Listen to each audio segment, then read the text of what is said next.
Halo guys, kembali lagi di Kentang Tech Channel dan dalam video kali ini kita akan share gimana caranya biar PC Kentang kalian di rumah makin wus-wus pakai OS Windows 10 Ghostpack 3 22H2. Cekidot. So ceritanya di studio itu kan kita ada beberapa SSD buat tes-tesan ya. Mulai dari SSD SATA biasa, SSD NVMe dan sejenisnya. Rata-rata semua SSD yang kita pakai itu udah ada OS Windows-nya. Jadi sewaktu-waktu butuh buat konten kita tinggal tancapin aja SSD ke PC yang mau dites tanpa harus install Windows baru terus-terusan. Nah, salah satu SSD yang kita pakai itu dia basicnya udah kita installin Windows 10 versi Atlas OS. Karena SSD itu kita biasanya pakai untuk ngetes PC Kentang. Masalahnya Atlas OS yang kita pakai di Windows-nya itu nggak bisa diupdate secara manual. Akibatnya beberapa games baru itu nggak mau dimainin pakai Windows versi tersebut. Nah, akhirnya kita putusin install ulang Windows-nya pakai Windows Ghostpack 3 22H2. Oke, untuk install Windows Ghostpack 3 pastinya kita harus punya ISO file Windows Ghostpack 3-nya. Kalian bisa cek di channel YouTube official Ghostpack 3, kemudian masukin keyword Ghostpack 3 22H2. Nanti akan ada list video yang ngebahas versi Windows tersebut berikut info di mana bisa ngedapetin atau ngedownloadnya. Atau kalian bisa follow aja media sosial Facebook Kentang Tech Media yang mana biasanya kita update link-link yang kalian butuhin lewat fanpage tersebut. Nah, di sini saya udah punya ISO file untuk Windows Ghostpack 3 22H2-nya. Hal selanjutnya adalah membuat flash disk bootable untuk Windows-nya.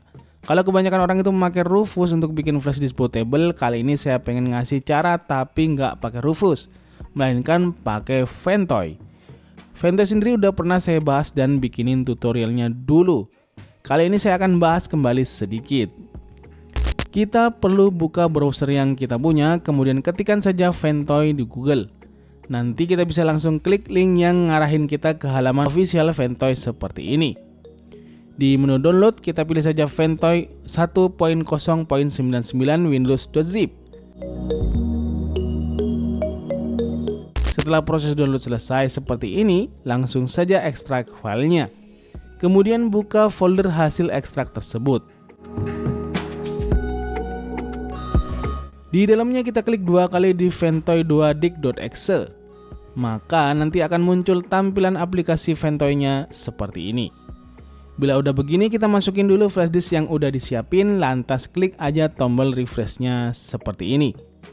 Maka nanti flash disk yang sudah dipasang akan otomatis terdeteksi. Pada menu option kita bisa rubah format partisinya. Di sini ada opsi untuk partisi MBR dan ada pula yang GPT. Kalian perlu pastiin PC kalian itu support yang MBR atau GPT. Kebetulan pada PC yang mau saya install dia pakai yang MBR, jadi kita pilih aja MBR. Bila udah terpilih selanjutnya klik install dan bila ada notif seperti ini klik yes dan yes. Biarkan proses install Ventoy berlanjut hingga selesai. Proses ini sama sekali nggak makan waktu lama, cuma beberapa menit aja. Bila udah kita klik OK, maka proses instalasi Ventoy selesai. Kita bisa cek di flash disknya dan di sini namanya udah berubah menjadi Ventoy seperti ini. Proses selanjutnya kita bisa copy dan pastekan file ISO Windows Ghostpack 3 22H2-nya. Di sini saya udah punya filesnya seperti ini.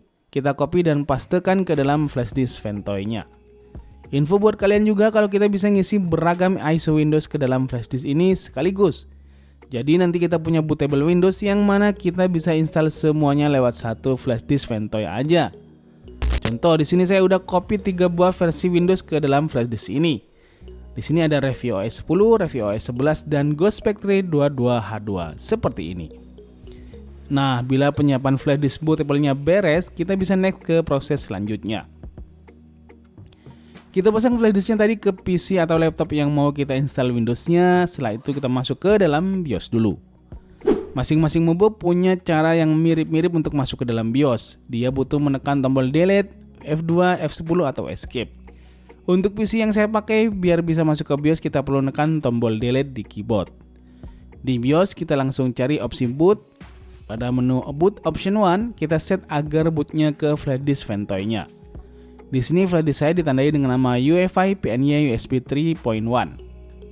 Nah, bila boot option 1 udah diganti, kita bisa save and exit untuk nge-reset PC-nya. Bila udah di restart, biasanya nanti Windows akan langsung booting ke flash disknya dan akan muncul tampilan seperti ini. Seperti yang tadi sudah saya jelasin, saya udah ngisi flash disknya dengan 3 buah OS. Dan ketiga-tiganya tampil di list seperti yang kita lihat bersama ini. Di sini kita langsung pilih Win10 Ghost Spectre yang posisinya ada di bagian bawah.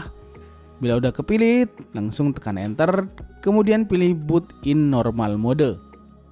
Maka nanti proses akan berlanjut dan tunggu aja hingga muncul menu Ghost Spectre seperti ini. Di sini kita pilih aja logo Windows di bawah sebelah kiri seperti ini, kemudian next. Lantas di menu ini kalian bisa masukin serial number Windows 10 kalau punya. Tapi kalau nggak ada, klik aja I don't have a product key. Selanjutnya akan ada opsi list Windows 10 Ghost Spectre seperti ini. Di sini ada pilihan mode compact, compact plus dev itu artinya plus Windows Defender. Di bawahnya ada Superlight kalau mau versi yang lebih ringan, terus di bagian bawahnya lagi ada versi Superlight SE, yang mana versi ini adalah versi oprek yang paling ringan di antara yang lain. Dan ini bakal cocok untuk PC atau laptop-laptop yang kentang banget. Saya di sini pilih yang compact plus dev karena kita sendiri masih butuh Windows Defender-nya. Kita klik next, kemudian di sini kelihatan ada bekas partisian Windows yang lama. Kita hapus aja partition 1, 2, dan 3 karena di 3 partisi tersebut file sistem Windows yang lama berada. Sedangkan di partition 4 ini partisi yang mana isinya data-data. Nah, kalau udah di delete semua, kita pilih new dan sesuaikan aja partisi C-nya sesuai kebutuhan kita. Setelah itu klik saja next dan tunggu aja prosesnya hingga beres. Proses install Windows Ghost Spectre ini cepet ya. Kalau di PC kita itu kurang lebih sekitar 3-4 menitan udah beres. Kalau udah selesai kita restart dan masuk ke BIOS sekali lagi. Pastiin aja kalau boot option 1 itu udah ke Windows Boot Manager lagi, bukan ke flash disknya. Kalau udah keset ke Windows Boot Manager itu artinya boot option 1-nya udah bener. Kita bisa save and exit untuk ngerestart. Kita biarkan saja prosesnya, maka nanti untuk pertama kali ada konfigurasi seperti biasanya. Sesuaikan aja semuanya. Kasih username juga dan password. Kalau password gak mau kalian isi juga gak apa-apa, tinggal langsung next aja. Dan inilah dia tampilan Windows 10 Ghost Spectre 22H2-nya. Nah, pas masuk ke Windows-nya pertama kali, maka nanti akan ada opsi message seperti ini. Kita bisa pilih mau pakai Windows 10 versi yang mana. Di sini saya mau pakai yang 22H2, jadi tinggal tulis 1 terus oke. Maka nanti PC akan otomatis nge-restart sendiri. Kalau nggak ngerestart, mungkin kita perlu ngerestartnya secara manual. Hehe. Saat di restart akan terlihat kalau Windows melakukan update sebagaimana opsi yang udah kita pilih tadi. Bila udah, maka nanti kita akan masuk lagi ke dalam Windows. Di sini resolusinya saya set ke 1080p dulu, biar pas enak pas nyeting-nyetingnya sebelum install driver dan lain sebagainya. Nah, ada hal penting yang perlu dilakukan terlebih dahulu di Windows 10 Ghost Spectre ini. Di sini kita klik 2 kali di Ghost Toolbox-nya, maka nanti akan muncul opsi CMD Ghost Toolbox seperti ini.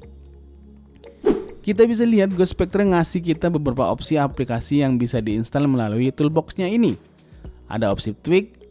Pada opsi tweak ada beberapa pilihan pengaturan yang bisa kita pilih sesuai kebutuhan. Kemudian di opsi UWP atau Other ada beberapa opsi untuk menginstal aplikasi bawaan Microsoft seperti Microsoft Store, Xbox Game Bar, dan sejenisnya. Ada pula opsi Installer yang mana opsi ini ngasih beberapa opsi pilihan aplikasi yang biasa kita gunakan mulai dari Internet Browser, driver update, media player, dan sejenisnya. Untuk install atau memilihnya kita tinggal ketikin saja nomor sesuai urutan yang ada. Contoh di sini saya mau install Internet Browser, maka ketik saja angka 51 dan enter. Maka nanti akan muncul list browser yang bisa diinstal dan di sini saya pilih Vivaldi dengan nomor 7. Maka ketik 7 dan enter. Setelah itu akan ada proses download otomatis seperti yang kita lihat ini.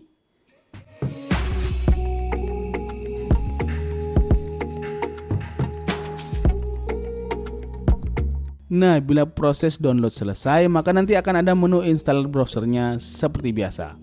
Tinggal next aja sampai finish.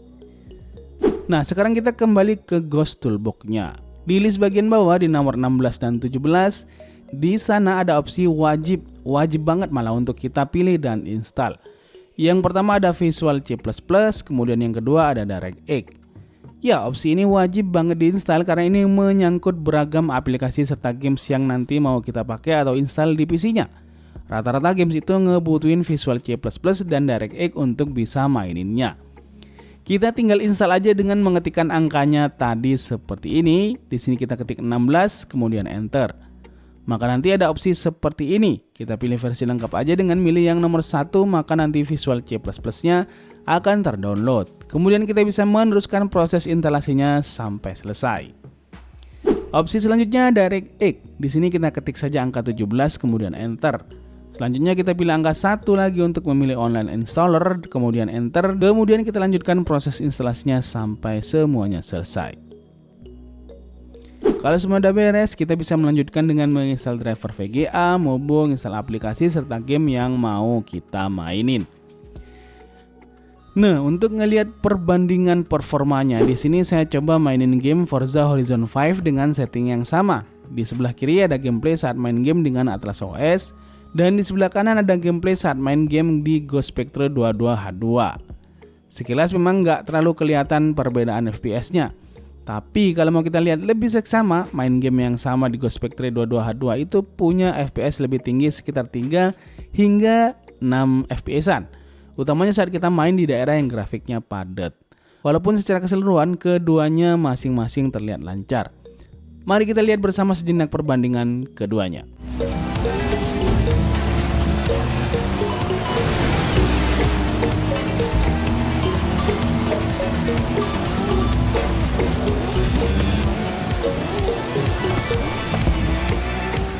So, kesimpulannya dari sini bisa dibilang Ghost Spectre 22H2 memang punya performa lebih baik dibandingkan Atlas OS.